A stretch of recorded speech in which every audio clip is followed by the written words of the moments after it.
I want to bring in Sarah Mitchell now, the New South Wales Education Minister. As we know, this is unprecedented. What is going on at the moment, and it has forced the closure of a number of schools. Minister, good morning to you. Thanks very much for joining us. So what is the latest when it comes to closures in schools today?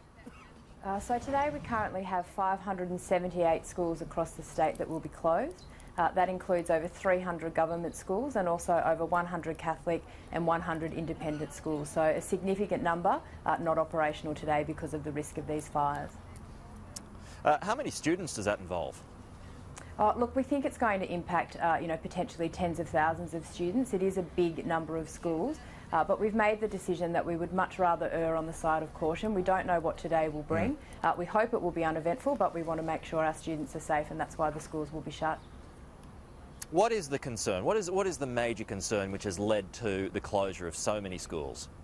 Yeah, well, we've been monitoring this over the last few days. Yesterday we had about 50 schools shut, particularly around the mid-north coast and the northern parts of the state where there was fire activity over the weekend. We have unfortunately had some schools damaged, and it's just not safe for students to attend.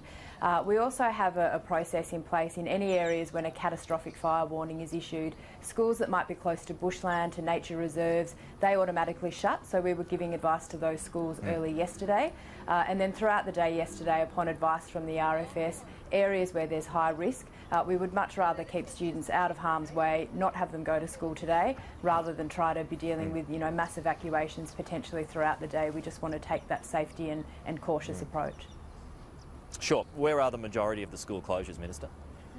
Well, look, they're spread quite broadly across the state, again up around that mid-north coast and northern area, but across the Hunter, across Greater Sydney, across the Illawarra and Shoalhaven area. We do have a full list of all schools on our department website, education.newsouthwales.gov.au.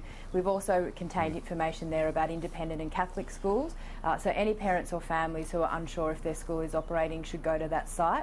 I'd also add that if you live in one area of the state and your school might be open, but you're worried about your child's safety getting to and from school, if that would take them travelling through bushfire-prone areas, please feel free to keep your child at home today. We just ask that you let your principal or your school office know that they won't be attending. We just need to keep track of all of the kids. Minister, is there any precedent for this? Have you ever seen this happen before in New South Wales, so many schools being closed because of an emergency? Yeah, look, we have had several schools shut on this scale before. Certainly the bushfires in the Blue Mountains back in 2013, I think from memory. Also some storm activity on the north coast a little bit earlier on.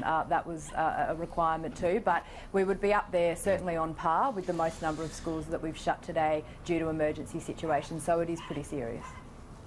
All right, Sarah Mitchell, Education Minister for New South Wales, really appreciate your time this morning. Thanks very much for joining us.